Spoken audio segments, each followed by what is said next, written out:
बाबा की 26/1/71 की अव्यक्त मुरली है।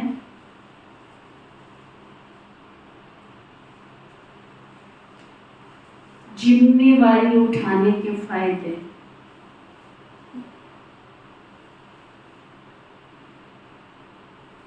उठानी है जिम्मेवारी,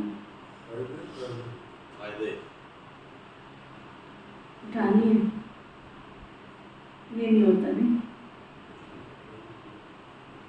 और उसके फायदे, जिम्मेवारी उठाने के फायदे।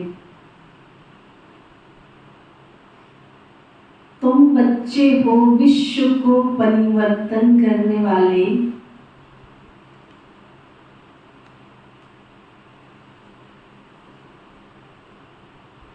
विश्व के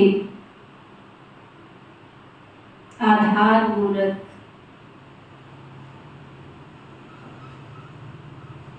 उद्धार करने वाले भी हो, आधार मूर्त भी हो और उद्धार करने वाले भी हो, और साथ साथ विश्व के आगे उदाहरण बनने वाले भी हो। आधार मूर्त, उद्धार मूर्त, फिर आधार मूर्त के साथ फिर उदाहरण मूर्त भी बनने वाले। एग्जाम्पल सबके लिए प्रेरणा स्रोत।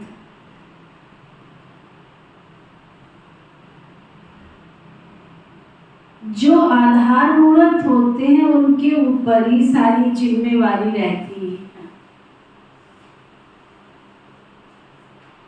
अभी आपके एक एक कदम के पीछे अनेकों के कदम उठाने की जिम्मेवारी है।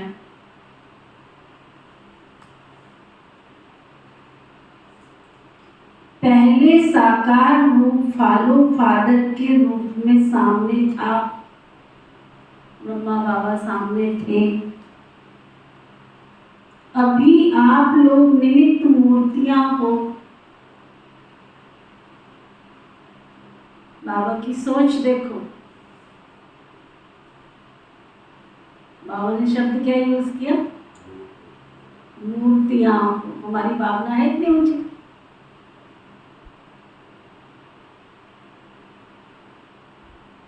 मूर्तियां, जिसकी जाकी रही भावना, जैसे जिंदगी दिन मूर्त भावना कितनी, मूर्तियां।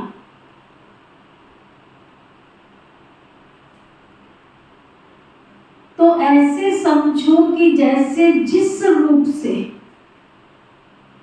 जहां हम कदम उठाएंगे वैसे सर्व आत्माएं हमारे पीछे फॉलो करेंगी। ये जिम्मेवारी है। सर्व के उद्धार मूर्त बनने के कारण सर्व आत्माओं की जो आशीर्वाद मिलती है,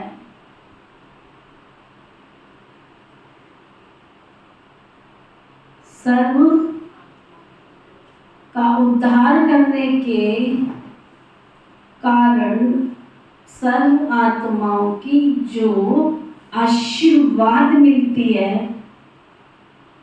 तो फिर हल्कापन भी आ जाता है, मदद भी मिलती है, जिस कारण जिम्मेवारी हल्की हो जाती है। बड़ा कार्य होते हुए भी ऐसे अनुभव करेंगे जैसे कोई करा रहा। ये जिम्मेवारी और ही थकावट मिटाने वाली। फ्री रहना मन को भाता ही नहीं। जिम्मेवारी अवस्था को बनाने में बहुत मदद करती है। अगर हम बाबा के कार्य की जिम्मेवारी लेते हैं तो आंतरिक स्थिति हमारी बहुत अच्छी बनती चली जाती है। कारण आंतरिक स्थिति अच्छी क्यों बनती है? क्यों? कार्य किसका है? तो जिसका कार्य है वो भी याद रहता है, जो कराने वाला है वो भी याद रहता है, तो अवस्था तो ऑटोमेटिक अच्छी बनेगी। बाप दादा जब महारथी बच्चों को देखते हैं तो सभी के वर्तमान स्वरूप और इसी जन्म के अंतिम स्वरूप और दूसरे जन्म के भविष्य स्वरूप तीनों को सामने देखते हैं।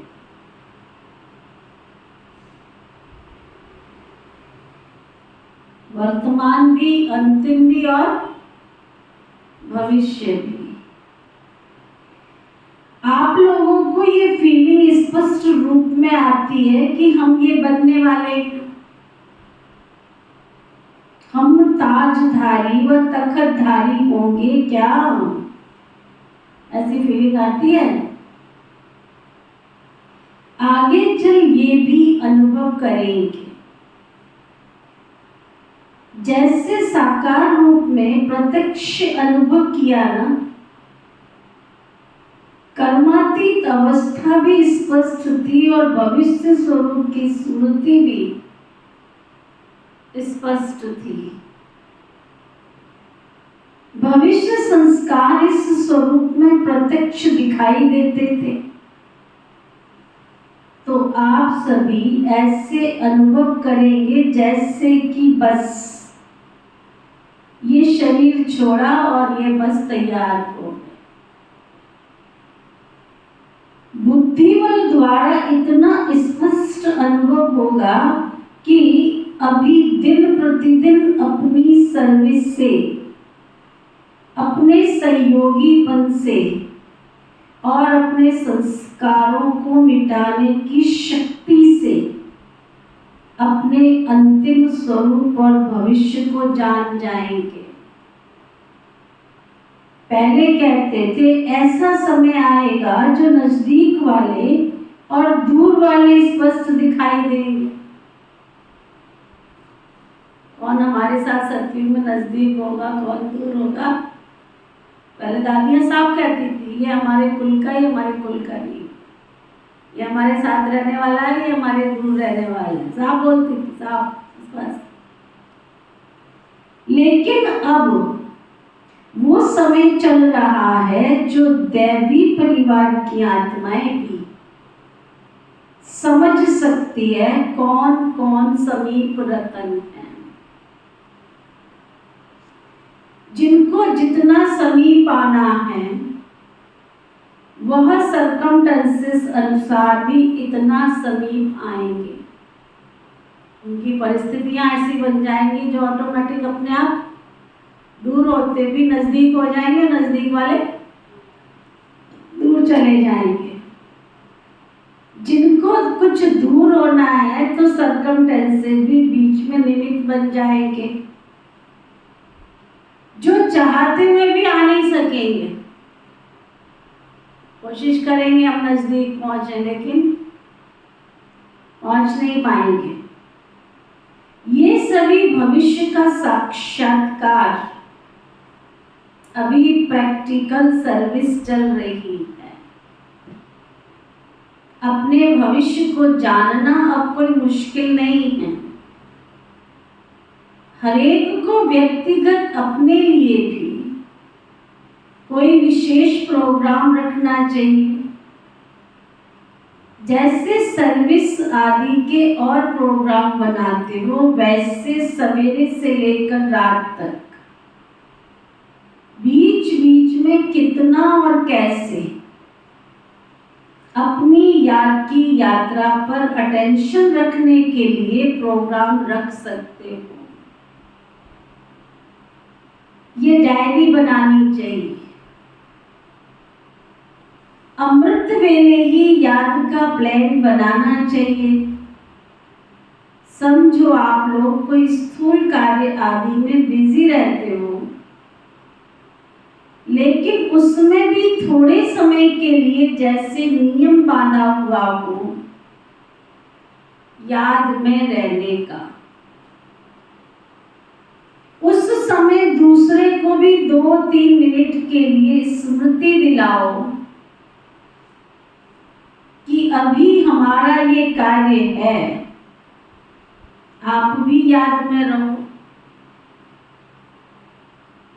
ये कह के नहीं कि ले वो आ गया था तो मैं क्या करूं, बल्कि उसको भी 2 मिनट बिठाओ कि मेरा टाइम हो गया, 1 सेकंड मुझे डेड साइलेंस में जाना है, ट्रैफिक कंट्रोल करना है मुझे। जैसे मुकर्रर टाइम पर ट्रैफिक भी रोक लेते हैं ना, कितना भी भले जरूरी काम हो, कोई पेशेंट को हॉस्पिटल में जाना होगा तो भी रोक लेंगे। इसी रीति जहां तक कर सको उतना टाइम टेबल बनाओ अपना, तो और भी देखेंगे इन्हों का ये टाइम याद का मुकर्रर है, तो और भी आपको फॉलो करेंगे। कोई कार्य हो उनको आगे पीछे करके भी 2-4 मिनट का टाइम याद में रहने का जरूर निकालो, तो उससे वायुमंडल में भी सारा प्रभाव रहेगा। सभी 1-2 को फॉलो करेंगे, बुद्धि को रेस्ट भी मिलेगी और शक्ति भी बढ़ेगी। बीच बीच में अगर बाबा को हम 1-1 घंटे में कुछ सेकंड कुछ मिनट के लिए याद करेंगे तो बुद्धि शक्तिशाली भी बनेगी और वायुमंडल पर भी प्रभाव रहेगा। सभी 1-1-2 को फॉलो करेंगे, बुद्धि को रेस्ट भी मिलेगी और शक्ति भी बढ़ेगी और वायुमंडल को सहयोग भी मिलेगा। फिर एक अनोखापन दिखाई पड़ेगा। जैसे कुछ समय आप 1-2 को याद दिलाते थे, शिव बाबा याद है, बाबा ने बैजेस बनाए थे या लगा देते थे, शिव बाबा याद है। फिर बीच बीच में भाई बहन ओम शांति की जगह प्यार से बोलते थे, भाई जी बहन जी शिव बाबा याद। खाना खाते समय भी बोलते थे बीच बीच में, शिव बाबा याद। वैसे ही जब देखते हो व्यक्त भाव में कोई ज्यादा है तो उनको बिना कहे अपना अव्यक्ति रूप धारण करो, जो वो भी इशारे से समझ जाएगा आपकी शांत स्थिति से। तो फिर वातावरण कुछ अव्यक्त रहेगा। तुम्हारी अंतिम स्टेज है साक्षात्कार मूर्त। जैसा जैसा साक्षात्कार मूर्त बनेंगे वैसे ही साक्षात्कार मूर्त बनेंगे, साक्षात मूर्त बनेंगे वैसे ही साक्षात्कार मूर्त बनेंगे। जब सभी साक्षात मूर्त बन जाएंगे तो संस्कार भी सभी के साक्षात मूर्त समान बन जाएंगे। जितना जितना अपने को चार्ज करेंगे, बीच बीच में बाबा को याद करना माना अपने आप को चार्ज करना, उतना इंचार्ज बनने का कर्तव्य भी सफलता पूर्वक कर सकेंगे। अपने को निमित्त समझकर कदम उठाना, क्योंकि सारे विश्व की आत्माओं की नजर आप आत्माओं के ऊपर। जैसे आप लोगों से ईश्वरीय स्नेह, श्रेष्ठ ज्ञान और श्रेष्ठ चरित्रों का साक्षात्कार होता है, वैसे अव्यक्ति स्थिति का भी उतना ही साक्षात्कार हो। ऐसा प्लान बनाना चाहिए जो कोई महसूस करे कि ये तो जैसे चलता फिरता फरिश्ता है। जैसे साकार रूप में फरिश्तेपन का अनुभव किया है ना, इतनी बड़ी जिम्मेवारी होते हुए भी निराकारी स्थिति का अनुभव कराते रहो। आप लोगों का भी अंतिम स्टेज का स्वरूप स्पष्ट दिखाई देना चाहिए। कोई कितना भी अशांत या बेचैन घबराया हुआ आवे, लेकिन आपकी एक दृष्टि, स्मृति और वृत्ति की शक्ति उनको बिल्कुल शांत कर दे। भले कितना भी कोई व्यक्त भाव में हो, लेकिन आप लोगों के सामने आते ही अव्यक्त स्थिति का अनुभव करें। आप लोगों की दृष्टि किरणों जैसे कार्य करे। इतनी हमारे अंदर शक्ति हो। अभी तक रिजल्ट में मास्टर सूर्य के समान नॉलेज की लाइट देने के कर्तव्य में सफल हुए हो। बाबा कहता है अभी ज्ञान सूर्य बन के सारे विश्व में प्रकाश की किरणें फैला। लेकिन बाबा यहाँ क्या कह रहे हैं? अभी तक आप लोगों की रिजल्ट में मास्टर सूर्य के समान नॉलेज की लाइट देने के कर्तव्य में सफल हुए हो, लेकिन किरणों की माइट से हरेक आत्मा के संस्कार रूपी कीटाणु को नाश करने का कर्तव्य भी करना है। पुराने संस्कार मजबूर है ना आत्मा अपने पुराने संस्कार से, उनको अंदर इतनी शक्ति भर दो जिससे वो अपने पुराने संस्कारों को भी जलाकर भस्म कर दे। लाइट देने में पास हो, ज्ञान सुनाने में, ज्ञान की शक्ति देने में, माइट देने का कर्तव्य अब रहा हुआ है। बाप दादा के पास 4 लिस्ट है। नंबर 1, जो बाबा के पास बच्चे हैं, बाबा के पास 4 प्रकार की लिस्ट है लाइट माइट देने वालों की। एक है सर्विसेबल, जो सेवा में बहुत बिजी है, योग्य है सर्विस के, सेवा करते हैं। दूसरे हैं सेंसिबल,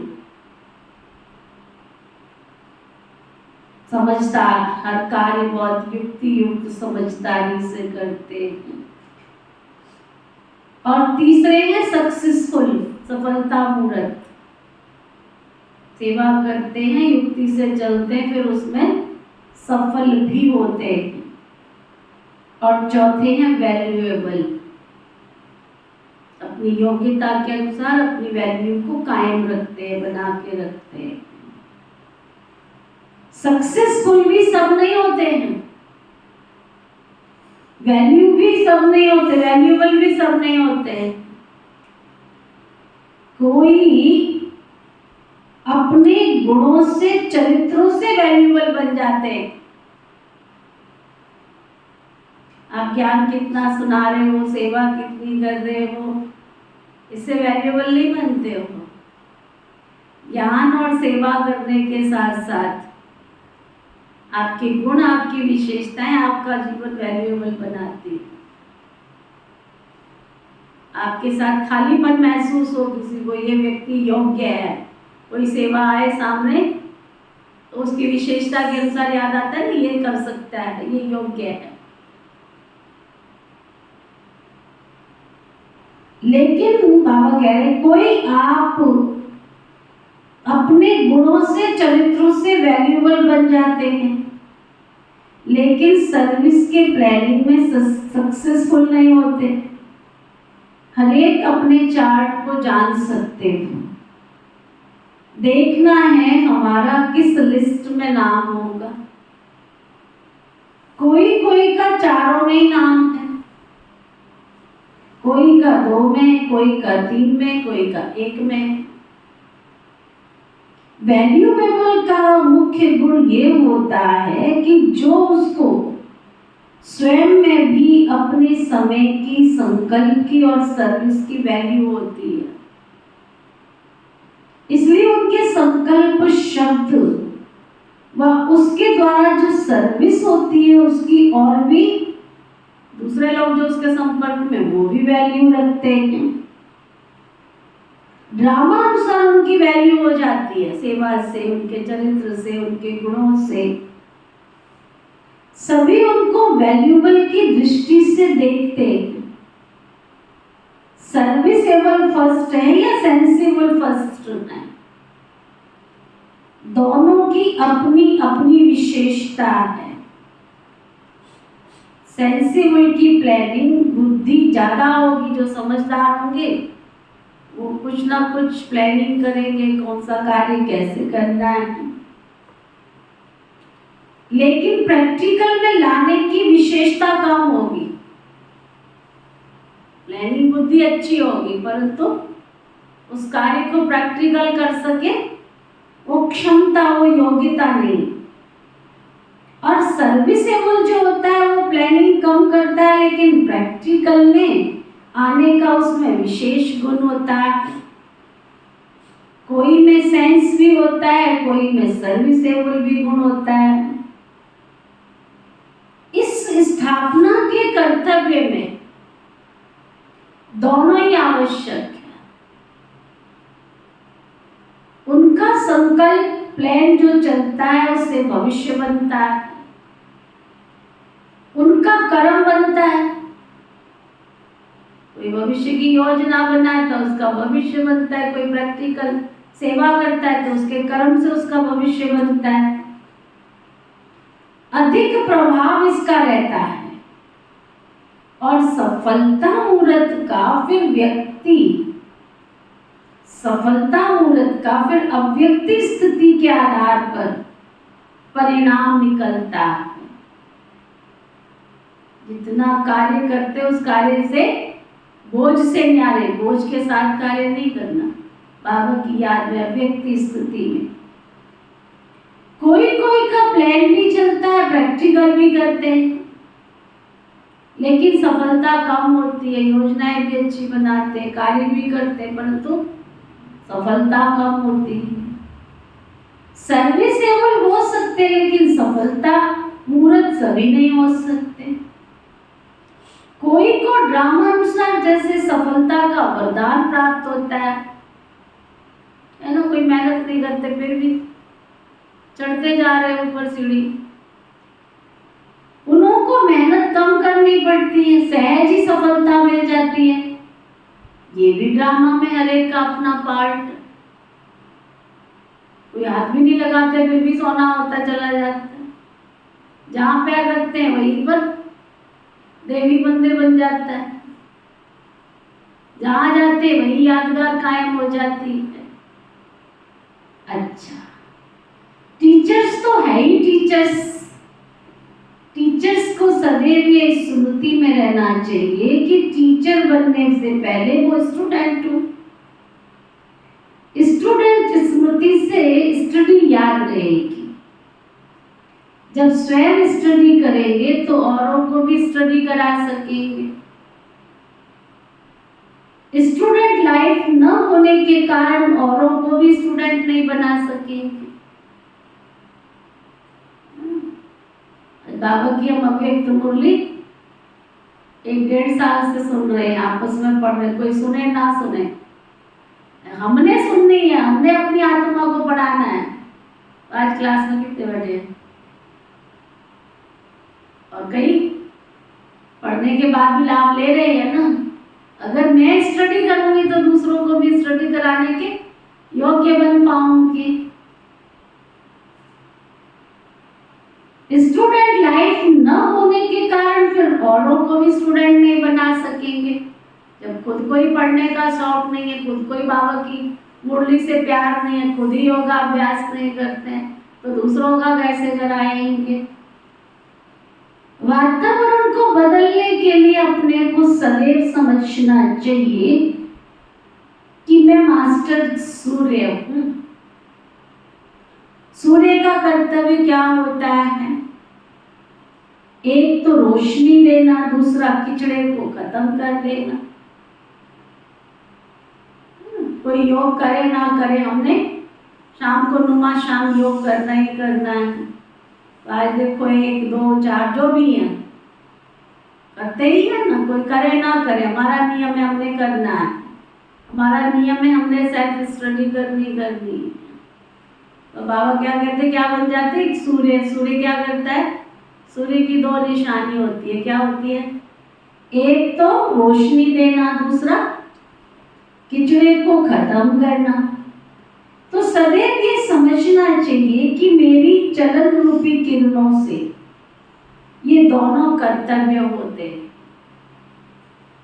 सर्व आत्माओं की रोशनी भी मिले, कीचड़ा भी खत्म हो, है ना। सर्व आत्माओं की रोशनी भी मिले, कीचड़ा भी खत्म हो। मानो रोशनी मिलते कीचड़ा खत्म ना हो तो समझो कि मेरी किरणों में पावर नहीं है। ठंडा सूरज, सूरज तो निकला लेकिन किरणें नहीं है, तो और ही कीटाणु पैदा हो जाते हैं। जैसे धूप तेज नहीं हो तो कीटाणु खत्म नहीं होंगे, तो मेरे में पावर कम तो ज्ञान की रोशनी तो देगा, परंतु पुराने संस्कारों रूपी कीटाणु खत्म नहीं होंगे। जितनी पावरफुल चीज उतनी जल्दी खत्म, पावर कम तो समय बहुत लगेगा। तो पावरफुल बनना है। ऐसे नहीं समझो कि पढ़ी लिखी नहीं हूं, सृष्टि की नॉलेज पढ़ ली, उसमें सब कुछ आ जाता है। कोई सोचे हम पढ़े लिखे नहीं है, बाबा कहते बाबा की जो नॉलेज पढ़ ली है इसमें सब कुछ आ जाता है। तो आज की बाबा की मुरली का सार क्या है?